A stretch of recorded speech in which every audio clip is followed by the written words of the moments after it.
klassikaline peekonsea poolkere, mille me siis kõigepealt tükeldame 3 osaks. Aga esimese tööna eemaldame sisefilee.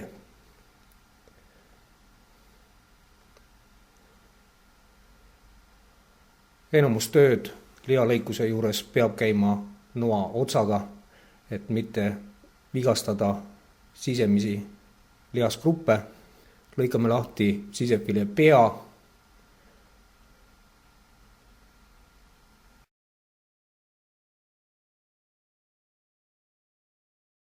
Ja nüüd rebimistehnikas eemaldame sisefilee.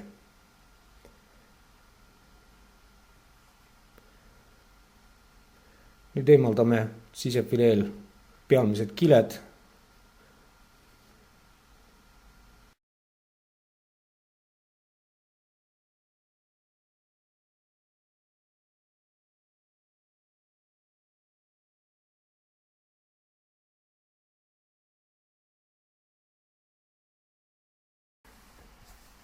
Sisefilee kilesid peaks eemaldama ikkagi rebimistehnikas, nuga kasutama võimalikult vähe, et mitte vigastada fileed.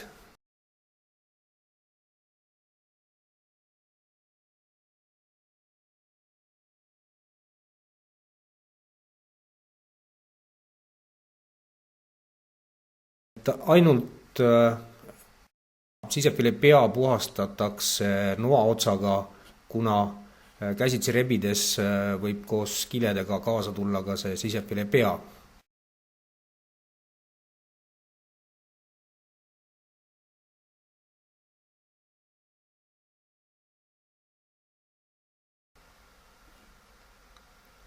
Nüüd me tükeldame poolrümba 3 osaks, tagumine osa, keskmine osa ja esimene osa. Tagumist osa hakkame eemaldama poolrümba küljest viimase selgroo lüli ja esimese sabalüli vahelt.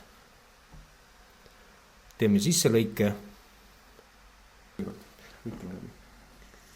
Lõikame läbi selgroo lüli ja liigume noaga selgroo ja vaagnaluu vahelt. Painutame natukene tagatüki tahapoole ja nüüd on hästi näha, kust peab nuga läbi jooksma. Nuga liigub täpselt vaagnaluu ja selgroo lüli vahelt ja noaga saame ilusti eraldada tagumise osa.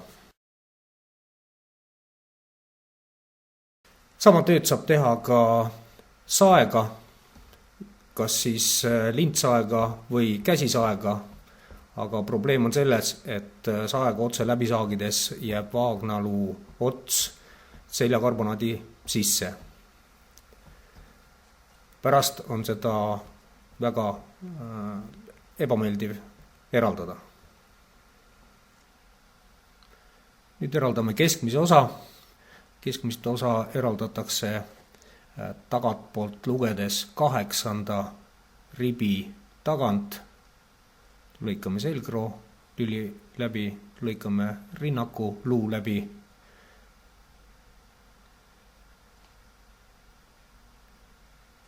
Ja ongi meil keskmine osa eraldatud.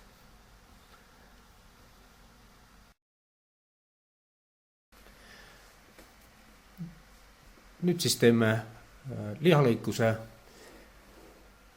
värske liha leti jaoks, kus siis tagumine osa jaguneb puusa osaks, reie osaks ja koodiks. Kõigepealt eraldame koodi.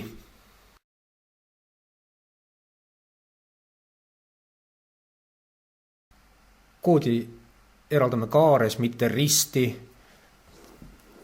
Kui lõigata maha risti, siis rikub ära tagumised väärttükid. Lõikame maha altpoolt ülesse kaares ja saame klassikalise tagakoodi. Siit võib siis teha veel koodisteike, aga enamasti kasutatakse ikkagi tervelt, kas siis suitsetamiseks või süldiks. Ja nüüd siis teeme kõigepealt valmis puusa lihalõigud. Kõige parem oleks kasutada käsisaagi, sest see jätab kõige vähem saepuru liha peale ja tükeldamise aeg saagida läbi ainult kondi osa ja ülejäänud lõikus teha juba noaga.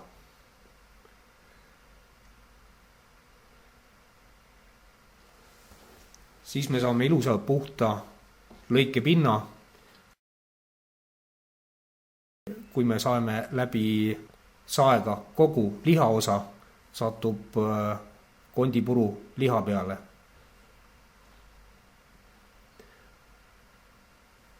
Neid lihalõikusid võib teha erineva paksusega. Mina konkreetselt teen siin selle puusaosa 3.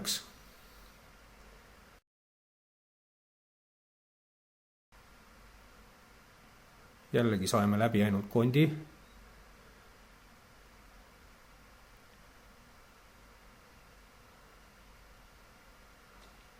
Lõikamisliigutused peavad olema võimalikult pikad.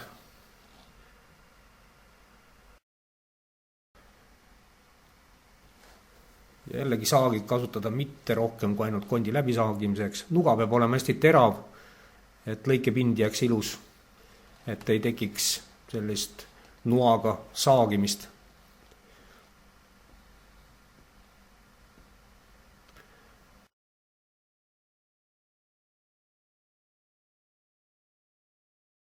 Nüüd me oleme saanud 3 lihalõiku puusa osast. Kõik on erineva suurusega. See on juba kliendi otsustada, kui suurt tükki ta tahab osta. Siin jääb selline rasv, kude ja on ka koht, kus alati on sees lümfisõlm. Lümfisõlmi eraldame.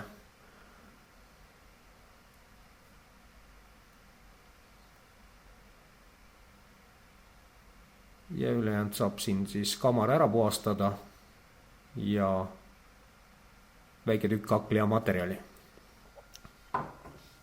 Ja nüüd siis tükeldame reieosa samamoodi viiludeks või steikideks. Jällegi võimalikult palju liha läbi lõigata noaga, et vältida kondipuru sattumist liha pinnale ja saagi kasutada ainult kondi saagimiseks.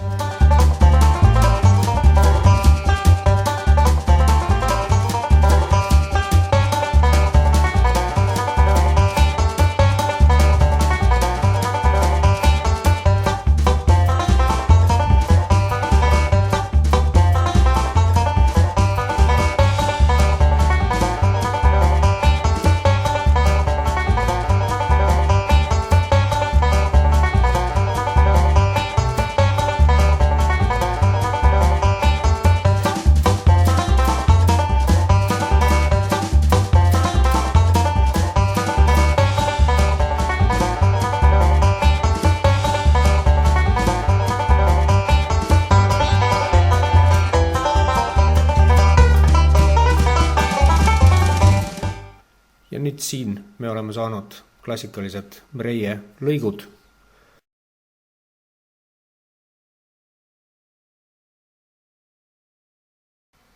Nüüd me tükeldame ja konditustame sea keskmise osa, mis siis koosneb karbonaadist ja ribi ehk külje osast. Kõigepealt eemaldame karbonaadi ja tähtis oleks, et karbonaadi juurde jääks kindlasti ka karbonaadi silm, mis on üks maitsvamete osasid sealihast. Saame teha seda käsisaega ja saame seda teha ka lintsaega. Kellel on olemas lintsaag, siis kindlasti lintsaega on see lihtsam. Ja nüüd siis eraldame karbonaadi osa külje osast. Lintsaega tükeldamisel on ohutustehniliselt tähtis, et metallvõrk kinnas oleks käest ära võetud, et vältida kinda aasade takerdumist saehammaste taha. Nüüd on meil siis ees kondiga seljakarbonaat. Tavaliselt eraldatakse veel see hari, ogajätked ja siis saame ainult ribi osaga kondiga seljakarbonaadi. Aga võib ka teha kogu kondiga karbonaadi lõike, seda saame teha vabalt käsisaega.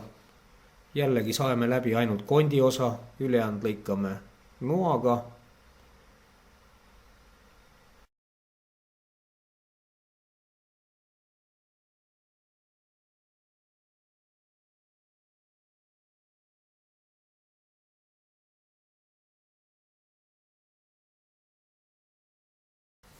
Ja nüüd siis eraldame selgrooharja. Ja saame seda teha ka lintsaega. Saeme läbi ribid ja noaga eraldame selgrooharja ja ogajätked.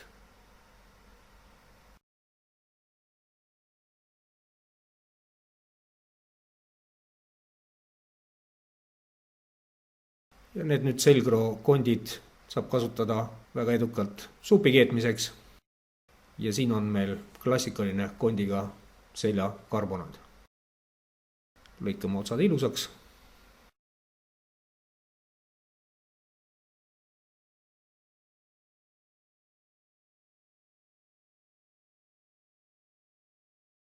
Nüüd on meil siis ees küljetükk ehk ribiliha, mis tegelikult koosneb ka kahest osast. On siis ribiosa ja kõhuosa. Kõhuosa on tavaliselt sitkem liha, nii et tegelikult edasisel kulinaarsel valmistamisel peaks neid töötlema eraldi. Eraldame kõhuosa. Et ringi pöörates näha meil siin rinnanibud, mis tuleb eraldada, kuna nende maitseomadused ei ole eriti kiita.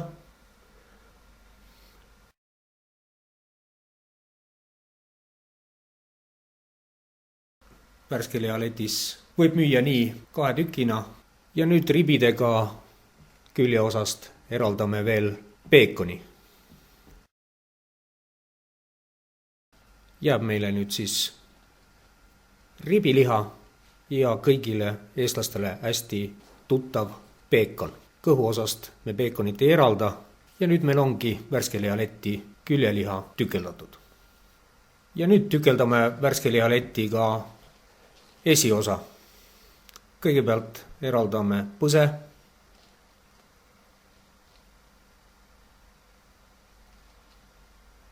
Ja nüüd eraldame koodi. Koodi eraldame paralleelselt. Lõikame läbi noaga.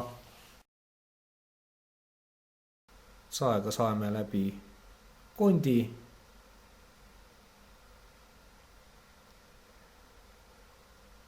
Ja et oleks puhas lõike pind, lõpetame jälle noaga. Ja ongi meil käes esikoot.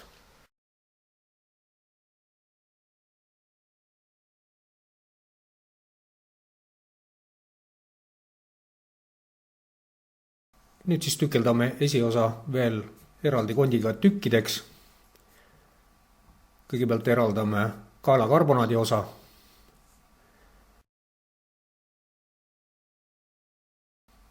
Piki seda joont, saeme ribid läbi.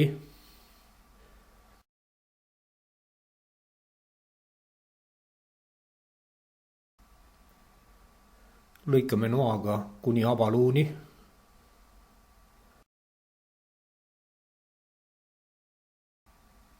Saeme läbi abaluu.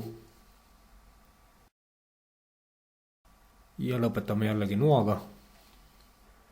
Saame siis kondiga kaelakarbonaadi. See jaguneb veel 2 osaks. Viimase ribi tagant tehakse veel pooleks, kus jääb siis vähema kondiga osa ja rohkema kondiga osa. See abaluuga kaelapoolne osa nimetatakse siis tavaliselt abaliha praeks. Aga saame ka edasi võtta ribikondid ära ja eemaldada puhta kaelakarbonaadi. Lõikame noaga hästi ribide ligidalt, et me saaksime võimalikult palju kaelakarbonaadi kätte.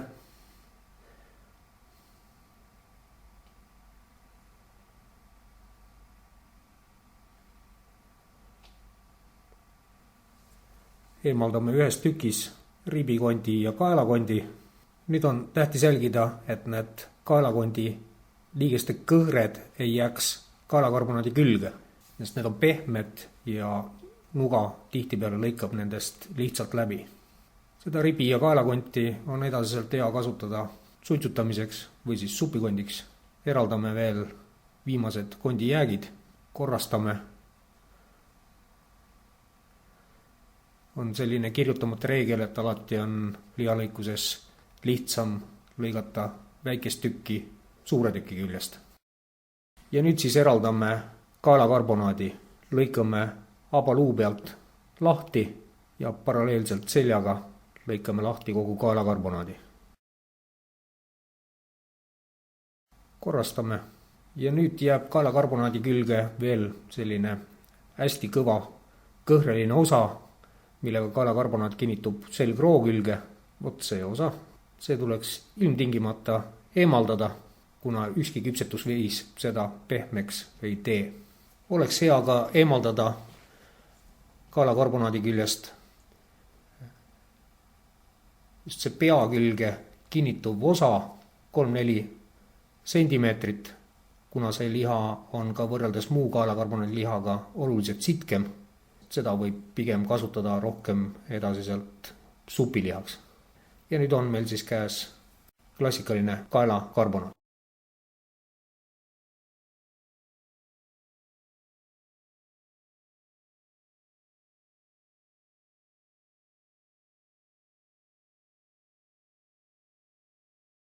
Ülejäänud abaosast nüüd eemaldame abaluu, lõikame abaluu ümbert lihtsalt lahti, noaga alt lahti ja saame ta rebimistehnikas liha küljest eemaldatud.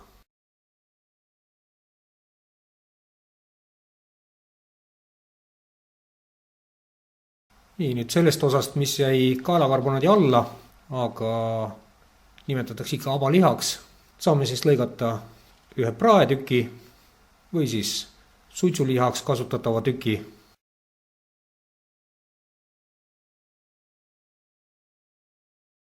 Nüüd alati on seal kaela otsas lümfisõlm, mis tuleb eraldada.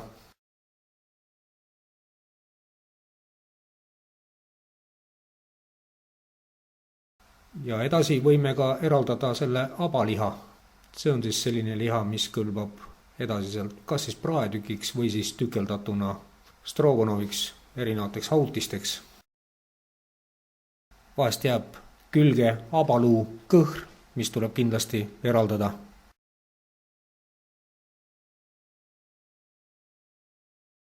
Sellest ülejäänud osast eemaldame kamara.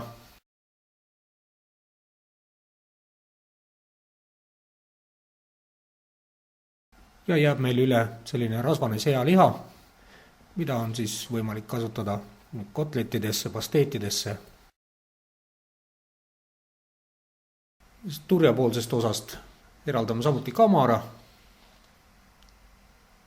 Hea oleks, kui saaks nii laialt eemaldada kamara, et kamarat saaks edasi rulaadiks kasutada. Ja nüüd siis vastavalt sellele sea rasvasusele on meil siis võimalik saada siit head turjapekki, kas soolamise jaoks või suitsetamise või vorsti jaoks. Selle jaoks eraldame saad peki küljest veel tailiha. Ja nüüd jääb meil selline turjapekk. Ja nüüd seda kamarat saame kasutada veel näiteks rulaadiks.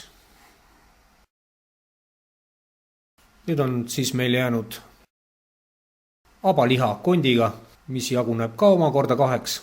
On siis ribidepoolne osa ja abaluupoolne osa. Lõikame pooleks ribide ja abaluu vahelt.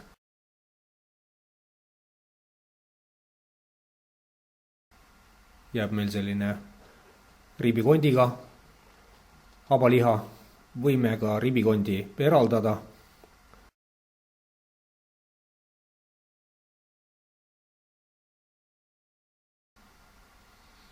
saame suurepärase kulinaarse ribi, mis sobib ka hästi suitsutamiseks, ja kondita habaliha. Ja jääbki meil nüüd üle selline habaluuga suurem praetükk, mille me võime siis veel teha pooleks, piki habaluud, ja tekivad 2 suurepärast praetükki kondiga.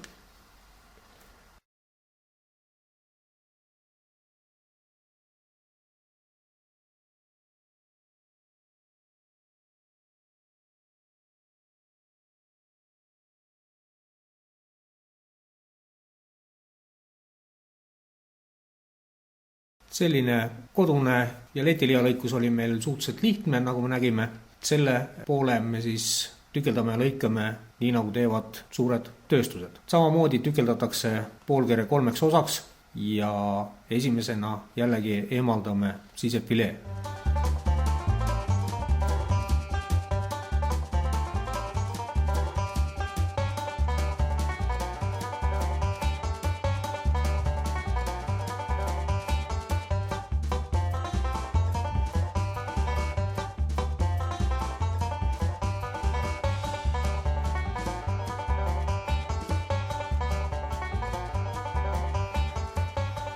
Ja nüüd me siis tükeldame tagumise osa sirgelt,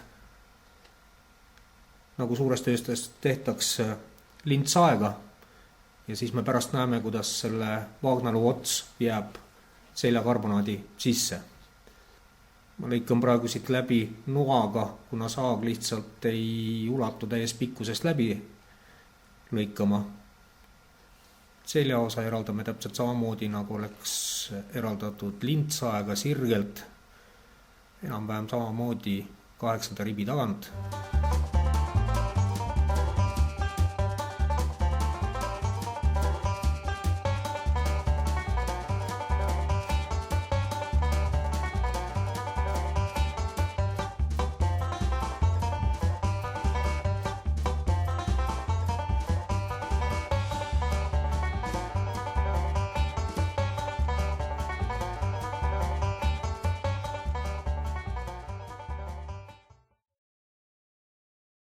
Ja nüüd on meil ristipidi sirged lõikused.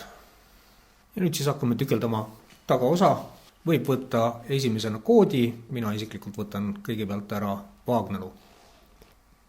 Puhastame kõigepealt vaagnalu pealt puhtaks. Lõikame lahti sabalilid. Ja nüüd, et eraldada võimalikult puhtalt saapoolne osa vaagnaluust, peame me läbi lõikava mitte liikuva vaagnaliigese. Lõikame selle vaagnaliigese lahti.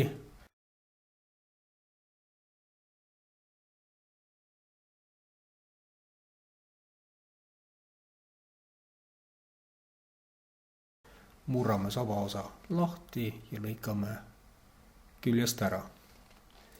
Nüüd me saame vaagnaluule paremini ligi.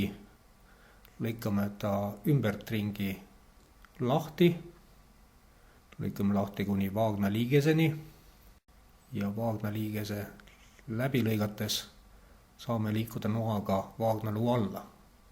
Ja vaagnaluu alt lahti lõigates läheme vaagnaluu alla, lõikasime vaagnaluu alt lahti, siis tõstame vaagnaluu üles ja päästame ülejäänud vaagnaluu lihaküljest lahti.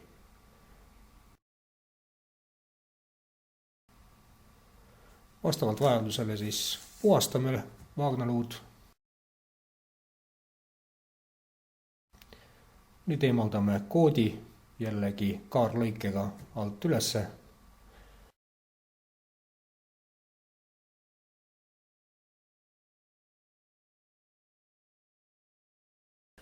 Nüüd, et eemaldada õieti reieluud, et meil oleks seda lihtsam teha, peame me noaga sisenema umbes sellest kohast, sest nüüd selle reelu peale see osa jääb nüüd tagaosa sisetükk, et saada tervelt kätte tagaosa sisetükk.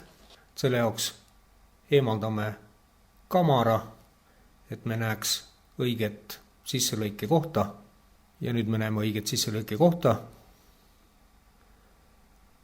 Noa otsaga lõikame kuni reieluuni välja ja kindlasti töötame ainult noa otsaga, et mitte vigastada reieluu all olevaid lihasgruppe. Ja nüüd me saame rebimistehnikas juba eemaldada sisetüki, ühe käega rebides ja noaga päästes lahti sidekudet.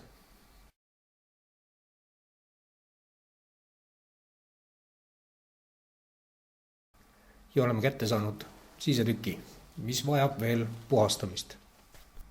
Nüüd me veel korrastame sisetüki, lõikame ära lahtised ribad, jämedamad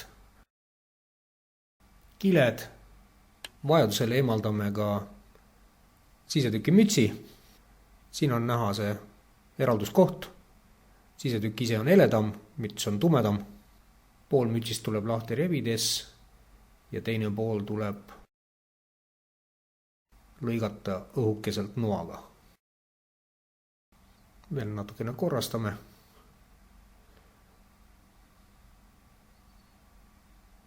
Ja käes ongi sisetükk.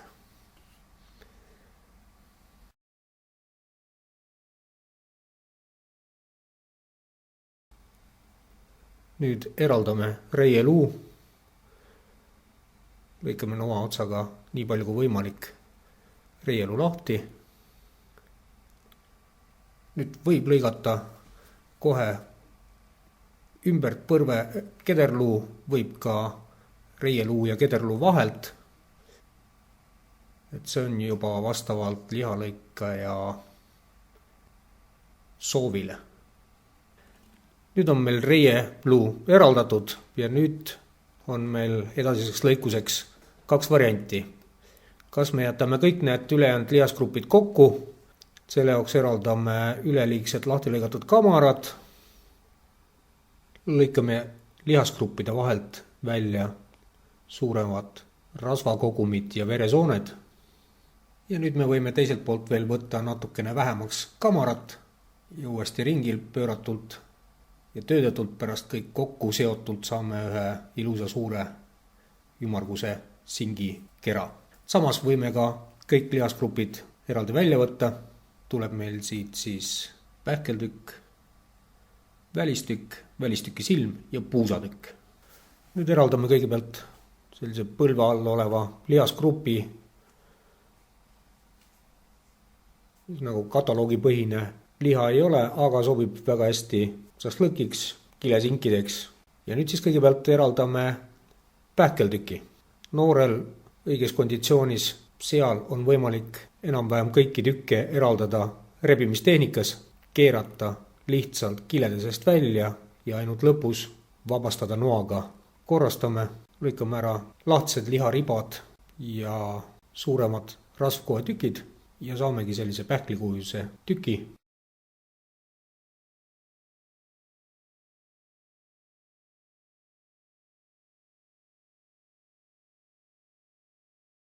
Järgmisena eraldame puusatüki ehk ristluutüki. Täpselt samamoodi alustame rebimistehnikas, kuid puusatükk on õrnem tükk ja lõpus tuleb noaga rohkem aidata, et mitte liha katki tõmmata. Jällegi korrastame, lõikame ära ainult lahtised liharibad ja saame puusatüki.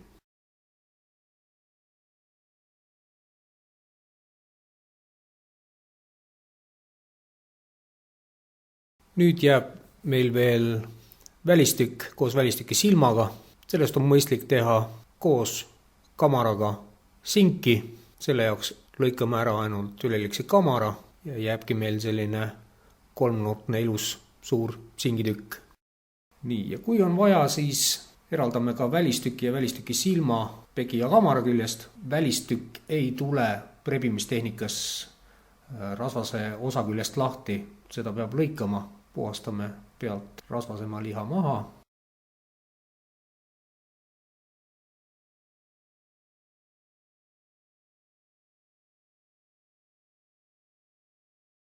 Lõikame ära ka lahtised liharibad ja nüüd meil jääb selline välistükk koos silmaga aga saame eraldada ka silma.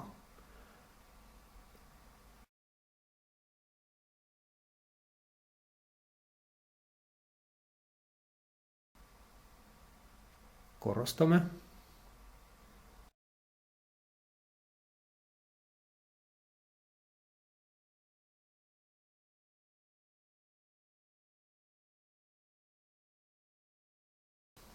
Välistik on hea torujas lihas ja sellest saab praktiliselt ühe suurusega medaljone lõigata. See ongi tema põhiline väärtus. Ja nüüd on jäänud siis meil välistükk. Välistüki peal olevad sidekoe kiled on suhteliselt sitked. Siin näeme veel lümfisõlme. Lümfisõlmed võivad olla väga erinevates kohtades, et siin tasub lihalõikajal alati silmad lahti hoida.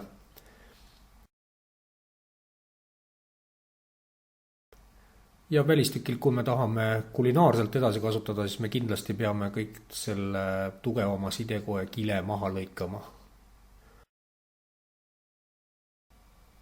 Ja ongi viimane välistükk.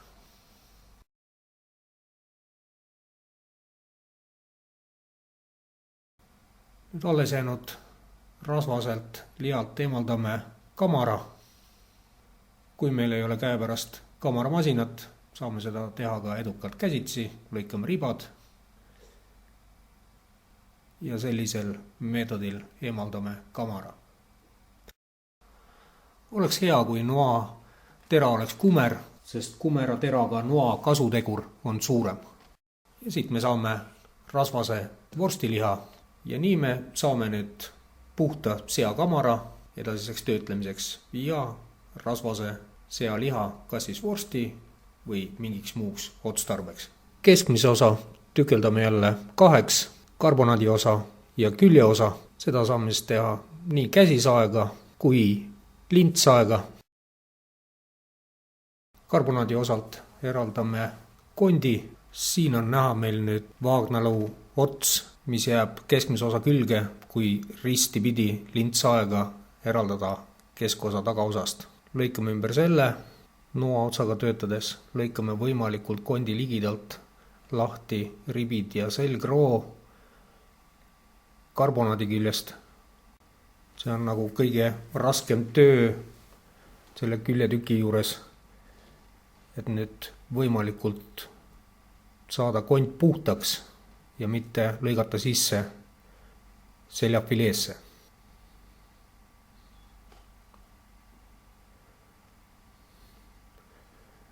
Ja nüüd nagu näha, kui see vaagnalu ots välja lõigata, siis on meil tegelikult selle karbonaadi osa ots ikkagi rikutud. Selle peame maha lõikama. Selle kondi osa võime veel tükeldada erinevateks osadeks. Kõigepealt lõikame viimase ribi tagant pooleks.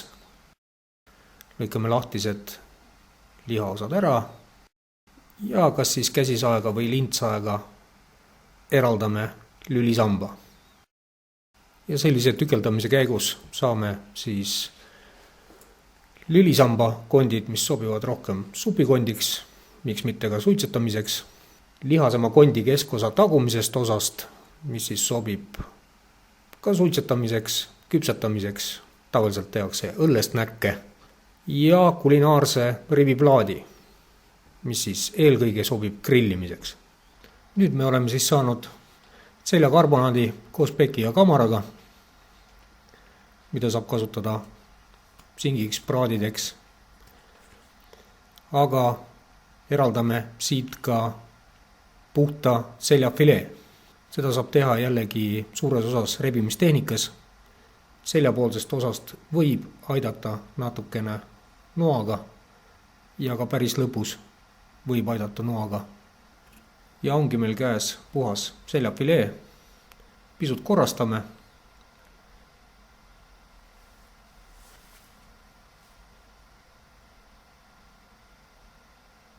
Ja jäänud on meil siis veel eraldada seljafilee silm, mida tavaliselt eraldi ei koguta, kuid soovitan seda teha, sest kulinaarselt on see kõige pehmem ja maitsvam liha seakeres üldse.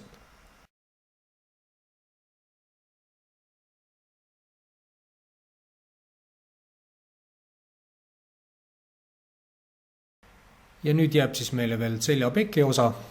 Kui ta oleks paksem, saaks siis kena Ungari pekki.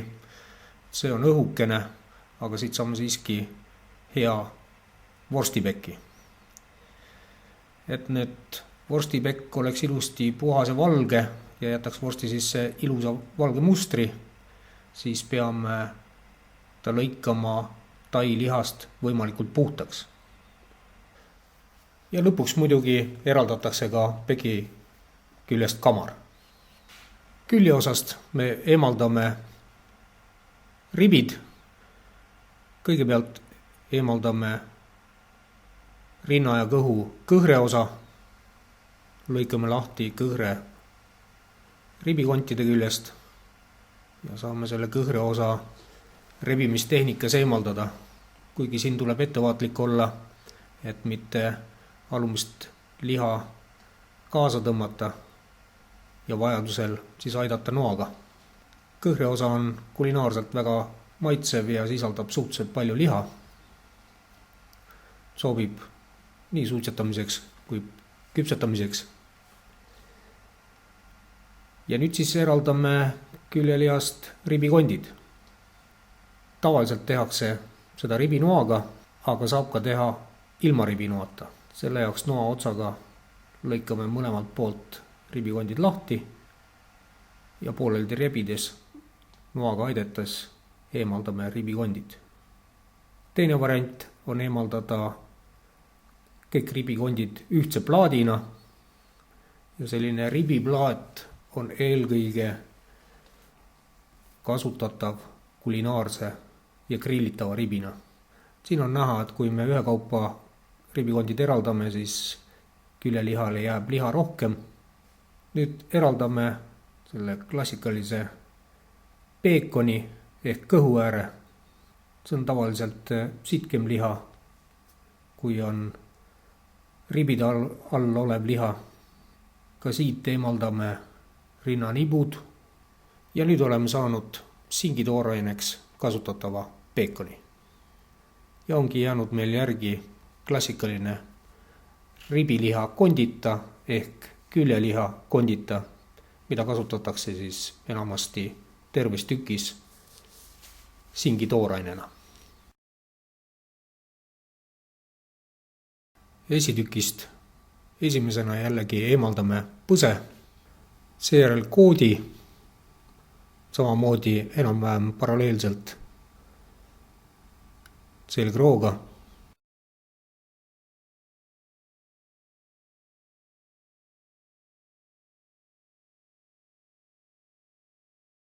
Ja nüüd eemaldame ribi osa ühes tükis koos kaela ja ogajätketega lahti, et me ei rikuks ära kaela karbonaadi ja alustame ribi osa eemaldamist.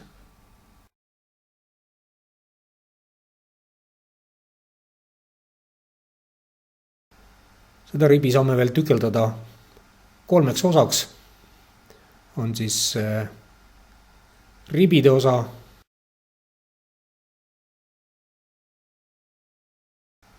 kaelakont ja selgrokont. Või siis tükeldada kogu see ribi ja kaela osa supikondiks.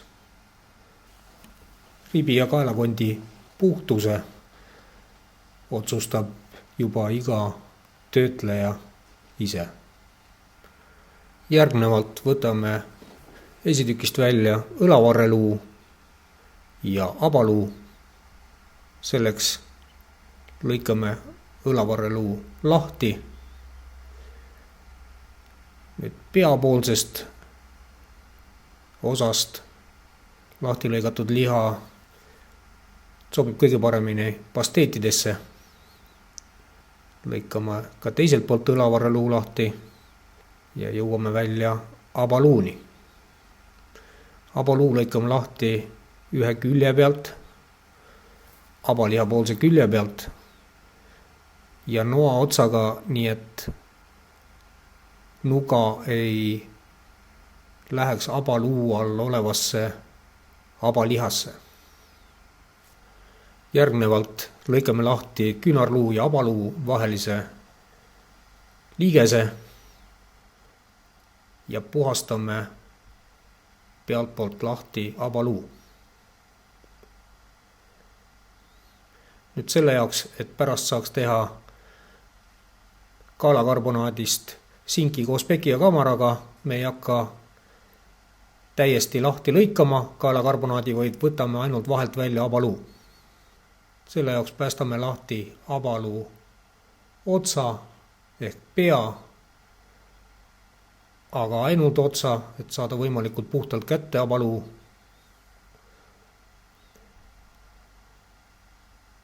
Ja rebime abaluu välja. Siin peab olema nüüd tähelepanelik, et abaluu saaks kätte terves tükis koos kõhrelise osaga. Abaluu tuleks suhteliselt puhtaks teha, sest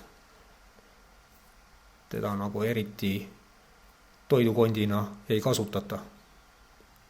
Kontrollime veel, et seda abaluu kõhre ei oleks sisse jäänud lihasse. Kui on, siis kindlasti eemaldame. Järgnevalt võtame välja õlavarreluu. Selleks tuleb õlavarreluu lihtsalt võimalikult kondi ligidalt päästa lihast lahti. Ja nüüd on meil siis kondita esitükk. Kui nüüd järgnevalt kaalakarbonaat läheb koos peki ja kamaraga singi tegemiseks, siis me üritame võtta kaalakarbonaadi koos peki ja kamaraga võimalikult suurelt. Kui me tahaksime puhast kaalakarbonaadi, siis me peaksime hakkama võtma selle joone pealt. Kui me aga teeme seda singiks, siis võtame võimalikult laialt. Siin me näeme jällegi seda tugevat kõhrelist osa, millega kaalakarbonaat kinnitub turja peki külge. See kindlasti oleks soovitav ära lõigata. Kaala otsas on ka kindlasti alati lümfisõlmed. Tuleb vaadata ta ka sisse, sest tihtipeale esineb ka seal.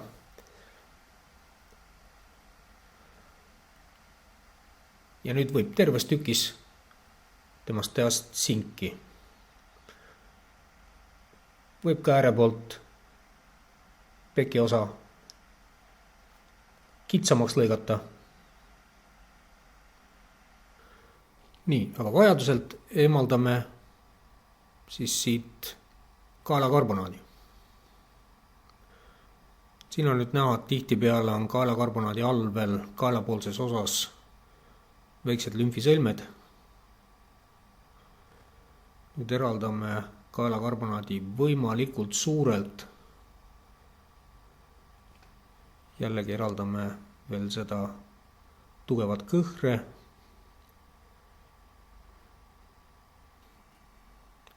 Korrastamiseks, kui on vaja, lõikame ära veresoonet ja nüüd enam väiksemaks teda ei lõika, kuna ta läheb pärast kas sidumisse või võrku. Saab kõik liha ära kasutada. Ainukene on soovitav siiski kaelapoolsest osast see sitkem osa 3-4 sentimeetrit maha lõigata. Ja ongi meil valmis võimalikult suur kaalakarbonaat singi tootmiseks.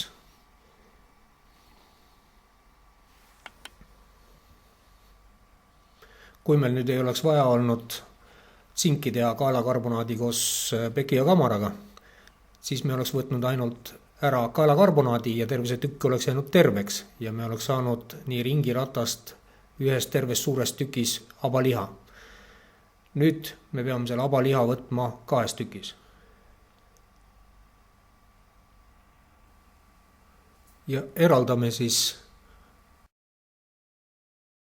abaliha võimalikult suurelt ja rohkelt peki ja kamara küljest.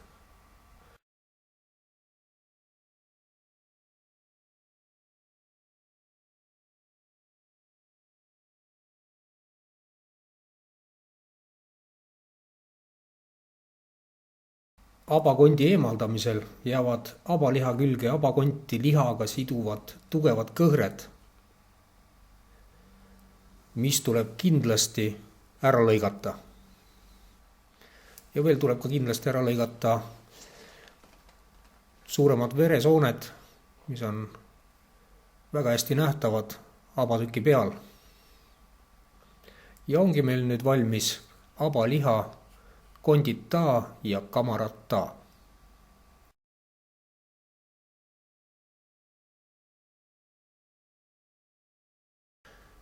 Sellest abalihast tavaliselt tehakse šašlõkke, hautiste jaoks strogonave, mida iganes.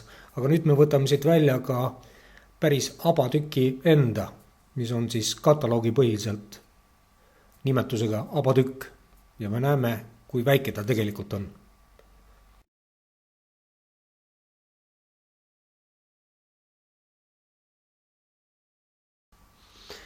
Ja nüüd me siis saamegi kätte selle päris abatüki, korrastame teda.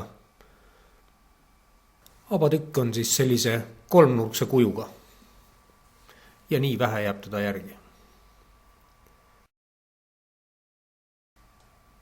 Ja nüüd siis jääb meil veel see peki ja rasvase liha osa. Pekiks saame kasutada turjast rinnaku poole circa 10 sentimeetrit. Jällegi, et saada puhast valget pekki, peame võimalikult puhtaks lõikama ta taisest lihast ja vastavalt siis paksusele saame kasutada kas siis ainult vorstipekina või siis ka Ungari peki laadsete toodete jaoks. Ja nüüd kõik rasvasem osa, mis jääb turjapekist allapoole ehk rinna poole, on tegelikult ainult rasvane sealiha.